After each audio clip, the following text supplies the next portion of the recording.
Saat tsunami terjadi di Aceh, warga Banda Aceh sedang berusaha untuk keluar. Kenapa? Karena mayat-mayat saudara kita tersebut tidak lagi mampu terselesaikan. Jumlahnya sangat banyak. Lalu datanglah orang-orang dari luar. Siapa? Yang pertama kali datang adalah FPI. Ketika kita dalam keadaan frustasi, sampai keluar inisiatif agar mayat-mayat ini dibakar saja. Kenapa? Karena khawatir akan menyebabkan penyakit terhadap orang yang hidup. Tiba-tiba FPI datang. Mereka bantu untuk selesaikan mayat satu persatu yang ketika kita sudah angkat tangan. Termasuklah keluarga-keluarga dari orang yang ingin bubarkan FPI hari ini. Dibantu oleh FPI. Mereka tidak melihat partainya, tidak melihat agamanya, tidak melihat warna kulit, tidak melihat agama. Atas nama itu kemanusiaan, dikumpulkan jenazahnya, diproses dengan cara-cara yang layak sesuai dengan situasi dan kondisi, lalu dikuburkan di kuburan massal.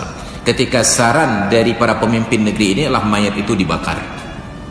Tapi mereka siap untuk bekerja. Kami tidak ingin mayat ini dibakar. Tetap mereka diperlakukan secara manusiawi.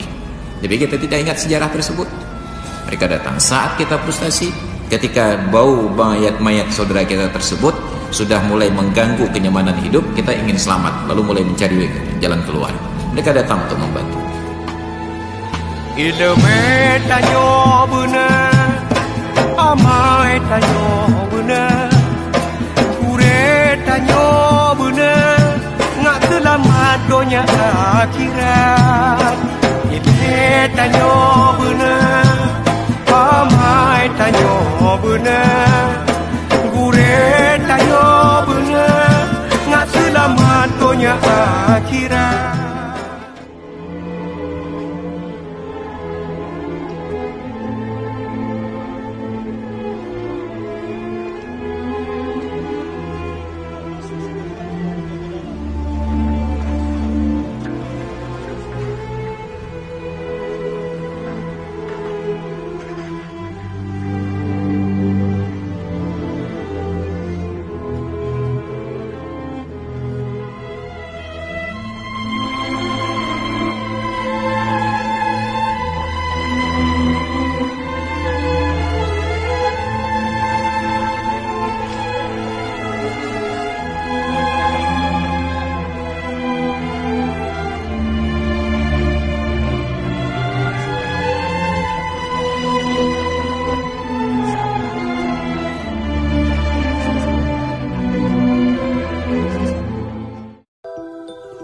Dilansir dari Gelora.com, tak diliput media nasional, FPI malah diliput media Jerman.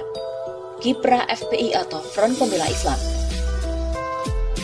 tak diragukan lagi, selalu sigap terdepan saat bencana melanda berbagai daerah di negeri ini. Terbaru, laskar-laskar FPI langsung membantu penanganan bencana tsunami yang melanda Selat Sunda Sabtu malam pekan lalu. FPI mendirikan 11 posko dan menerjunkan 500 laskarnya untuk membantu para korban. Aksi kemanusiaan FPI ini jarang diliput media-media nasional. Tak jadi headline TV-TV di sini. Beda kalau ada laskar FPI yang melakukan razia atau terlibat bentrok. Beritanya bisa 7 hari 7 malam jadi headline.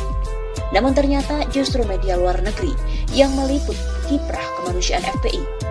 Media dari Perancis dan Jerman meliput kegiatan FPI saat penanganan bencana tsunami Selat Sunda yang memakan korban ratusan meninggal dunia. Tim liputan media dari Jerman ini penasaran dengan FPI karena setiap menanyakan kepada korban tsunami, para korban menjawab FPI yang datang duluan. Semoga laskar-laskar FPI selalu ikhlas dan istiqomah menebar kebaikan untuk negeri tercinta ini. Kami yakin FPI tidak butuh liputan, namun masyarakatlah yang butuh